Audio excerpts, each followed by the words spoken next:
Billions of dollars. This is how much money do we print and have in the system at any given time. Let me start at 1929. Show me here we go. 1929, here's the stock market crash, all right? Now, if you see, we were on the gold standard, so we couldn't print much more money. We had the stock market crash, but we didn't do all of the stuff that we're doing now, just printing money. Go ahead, step to the next thing. And we go up to 1941. That's the Great Depression. Still haven't pumped a lot of money into the system because, again, on the gold standard. Then we have World War II, and we take this all the way to 1965. You'll see it comes up. We had two wars. We had World War II, and we also had the Korean War in 1965. We were having the Vietnam War, but here's where it gets sticky.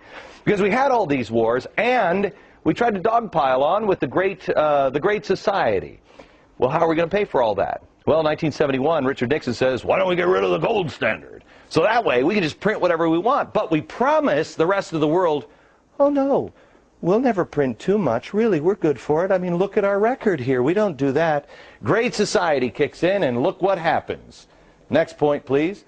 Look how we've devalued our money. This is up until 2000 when we have the Y2K scare, where everybody's like, bury your food and grab your cash. The computers are going down.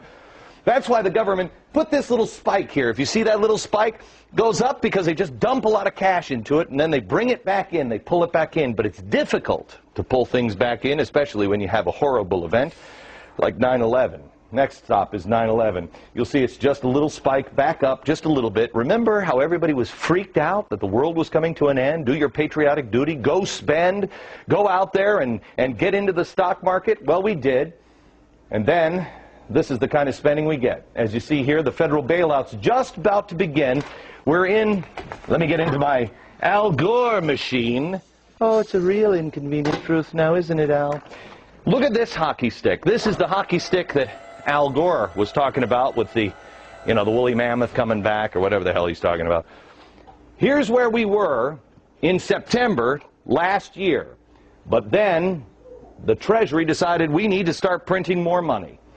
This hockey stick should take your breath away. This is devaluing our money. Al Gore said, global warming is not a political issue, it's a moral one. Thomas Jefferson said, doing this to our children is immoral. And I agree with him. We have pumped all of this money in and devalued our money. How is it not going to be worthless? This has never, ever been done by anybody ever before. Please share this video with everybody you know, all your friends. Please go to foxnews.com/Glenn Beck. We're going to make this available for you. Pass it on to your friends. This is real trouble. Not in 1,000 years. Perhaps in the next year. Back in a minute.